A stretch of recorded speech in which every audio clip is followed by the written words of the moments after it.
choice to die from fire and ice. Furthering the American norm, most people build weapons because the pay is good. But most useful is the unused tool. So just how ugly are we? Oh, panza mia. Once interviewed by the CIA, the cooking school, I squawked to turn a dolphin into a killer, or make a sound so loud to terrify everyone, though nobody could hear. Without emptiness, the house is empty. But we don't go hurting folks willy-nilly. Fear of punishment is usually enough. Besides, if you design well, they're better for the environment. Nice of you to help. When the work's done, there's nothing left to do. Total institutions create total individuals, see no contradiction between the work of God and the work of the bomb. The one you share your secrets with controls your liberty. So remember to carry, I don't need no stinking badges, but at all times concede as when a masher with wicked eyes flashes his headlamps and freezes skittish girls caught in their exposure.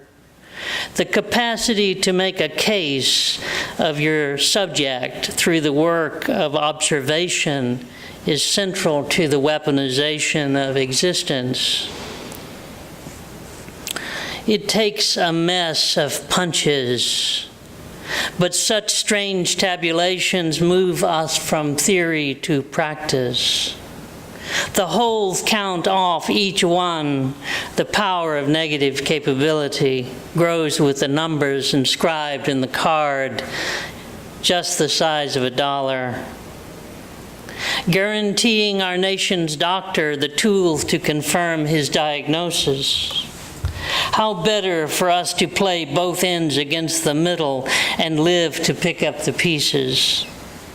Let us pay tribute to this dream of reason and sing as they did once a silent night, recalling how our wondrous machine made them all light up their empty Hanukkah rows of big blue candles. So go fill the holes where you left off.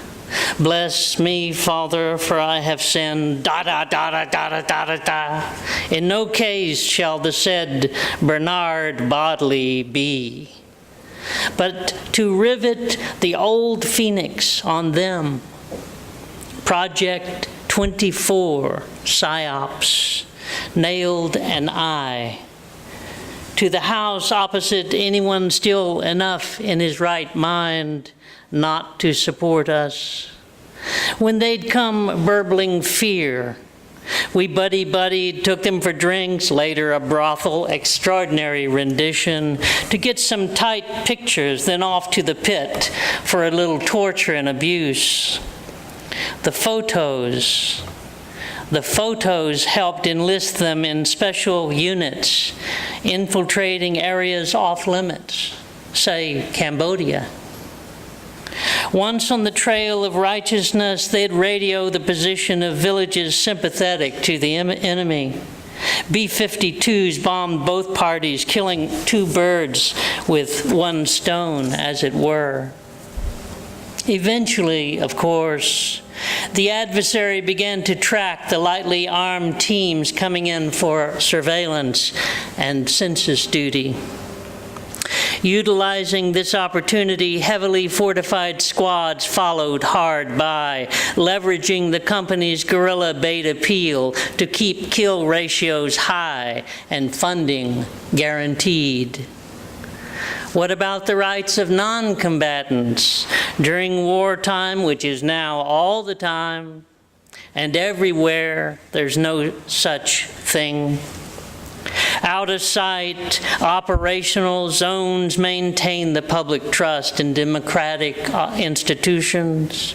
But I hasten to re-add, the chill is greater when the subject is uncertain of the actual conditions of observability.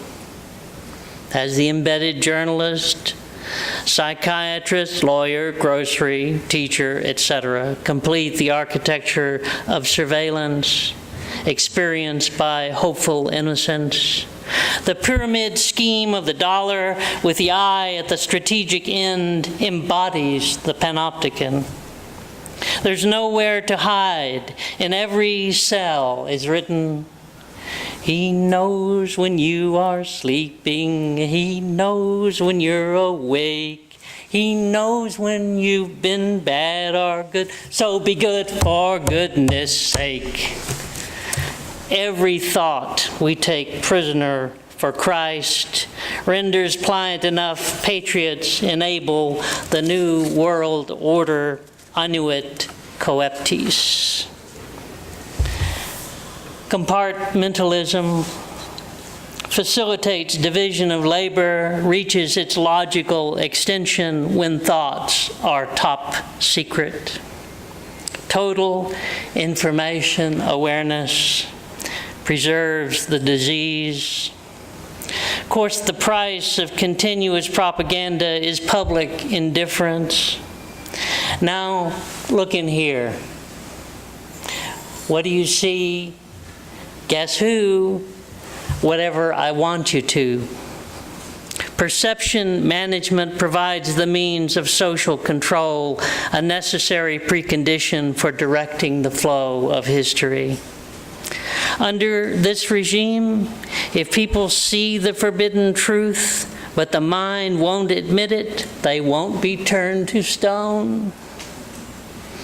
We fill the frame with our desire. Your punishment, the ugliness yet to be seen, we pronounced Project Democracy. Too abused to make sound judgments, the masses' special treatment strikes a preemptive blow towards implementation of the mechanism. My fingers, separate but equal, can still turn the fucking channel. You're on, and nobody watches TV. Or even make a fist to smash the thing. The eye you think you're watching, you may turn down, but not off. Our memory will run out altogether. Ah, here's a special Nagasaki survivor. Noteworthy by virtue of opposing patches, black and white, forever etched into her back, mirroring, of course, the dual-colored florals from her printed dress. It's all Medusa, all the time, right here on the Medusa Broadcasting Network. To remain awake, the Buddha cut off his eyelids. Where they fell, the ground produced samsara. So when painting the eyes of the Buddha, look into a mirror. Upon completion, you will be blindfolded and taken before an object of no consequence. This you will destroy with your own liberated gaze, harmlessly channeling the powerful streaks of lightning. So the problem, dear boy, is not in seeing, but in being seen. Thank you.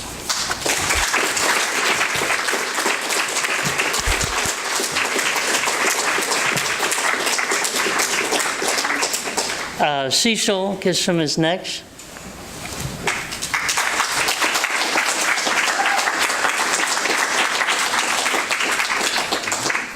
Okay. Thank you, John. I'm going to read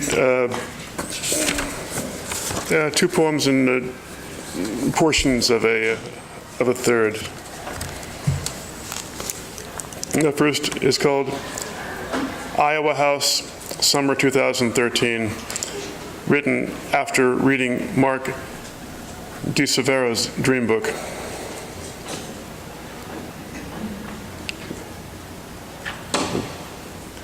Thank you, Keston. Iowa House, summer 2013.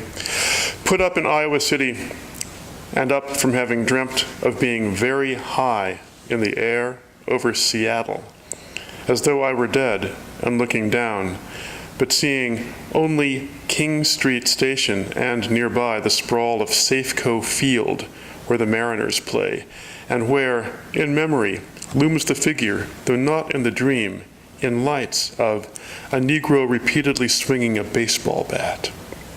Though the dream had to do with its own teetering height over two landmarks, that riddle, and not Elliott Bay or wide Puget Sound, no water in the dream, or even fabulous Alaska Way from which the ferries depart. Instead, the spire on King Street, practically an all beneath me, and the graduations of the baseball field. Who has not been, who among you could not have been, in some sense, on trail, proximate, part of a similarly imperfect triangle, the two of them, stadium, trail,